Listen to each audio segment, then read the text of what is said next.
اللہ جس کا پیسہ چاہتے ہیں مدرسے میں لگواتے ہیں۔ میں نے پہلے بھی بہت مرتبہ یہ بات سنائی ہے، یہی مسجد تعمیر ہو رہی تھی، ایک موقع ایسا آیا کہ مسجد کی تعمیر میں پیسوں کی بہت زیادہ ضرورت تھی۔ کچھ حضرات میرے ساتھ انجینئر بھی تھے، پروفیسر بھی تھے، سب چلے بازار میں چلتے ہیں، ایک ایک دکان پہ جا کر اپیل کرتے ہیں۔ تو دو آدمی، کچھ تو ان میں فوت بھی ہو گئے، کچھ حیات ہے، اللہ ان کی کامل مغفرت فرمائے، بڑی قربانی دی۔ ایک ایک دکان پہ دو آدمی چلے گئے، تو انہوں نے دیکھا کہ یہ لوگ جو کبھی بازار میں بھی نہیں آتے، لیکن آج وہ مسجد کے لیے چندہ مانگ رہے ہیں۔ لوگوں نے دل کشادہ کر کے لوگوں نے دیا، تعاون کیا۔ ایک صاحب نے گلہ بھرا ہوا تھا، لیکن اس نے کہا کہ میں نے نہیں دینے۔ انہوں نے کہا کہ ہم بھکاری نہیں ہیں، ایک کار خیر میں آپ کو شامل کرنا چاہتے ہیں۔ تو اس نے کہا کہ 10 روپے لے لو۔ 10 روپے دے دیے۔ یہ بڑے پریشان ہو کر، مایوس ہو کر باہر نکلے۔ جب باہر آئے، ایک چھریاں تیز کرنے والا شخص جس کے جسم پر لباس بھی پورا نہیں تھا، اس نے ان کو بلایا کہ میرے پاس آ جائے۔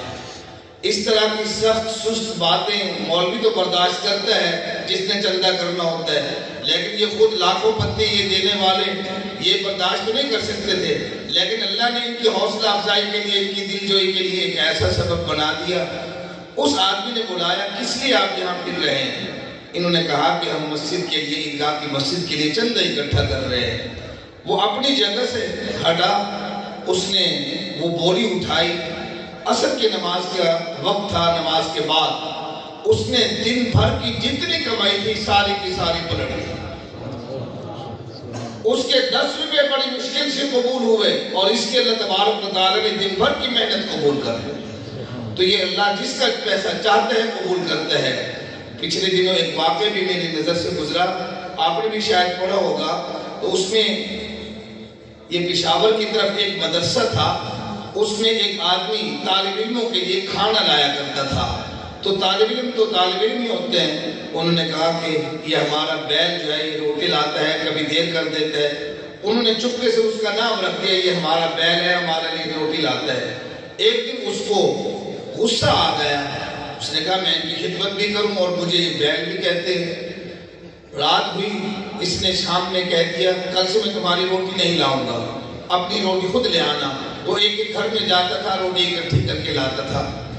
رات کو ناراض ہو کر سویا اور ان سے بھی کہہ دیا کہ میں کل سے روٹی لینے کے لیے نہیں جاؤں گا۔ اگلے دن صبح اس نے اپنا واقعہ سنایا کہ رات میں نے خواب دیکھا ہے کہ قیامت قائم ہے اور کل صلات میں لوگ جمع ہیں اور سب جا رہے ہیں، تو میں بھی آیا لیکن میں بہت پیچھے کھڑا ہوں۔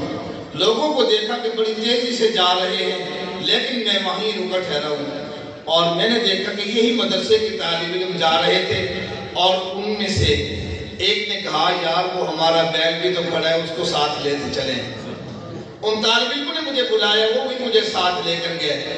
صبح آیا اور ان سب سے معذرت کی، یار میں معافی مانگتا ہوں، مجھے بیل کہو، گدھا کہو، کچھ کہو، میں تمہارا خادم بن کر رہوں گا۔ دوبارہ میرے دوستو، یہ طلباء کی خدمت بھی بہت بڑی سعادت کی بات ہوتی ہے۔ اللہ تبارک و تعالی ہمیں ہمیشہ مرتے دم تک اسی کام سے وابستہ رکھے، پڑھنے پڑھانے سے وابستہ رکھے۔ الحمدللہ یہ حفاظ، یہ قرآن جو تیار ہو رہے ہیں، اور یہ آپ کی صدقہ جاریہ ہے۔ تو ابھی ہمارے قرآ حضرات تشریف فرما ہیں، میں ان کے اور آپ کے درمیان میں زیادہ دیر حائل نہیں ہونا چاہتا۔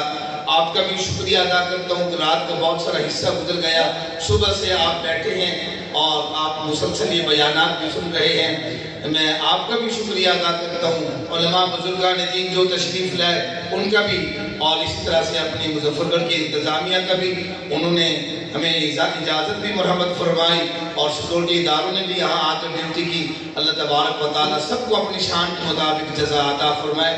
اب یہ تلاوتوں کا سلسلہ شروع کرتے ہیں، انشاءاللہ اختتام پہ ہی نماز پڑھیں گے۔ اس سے پہلے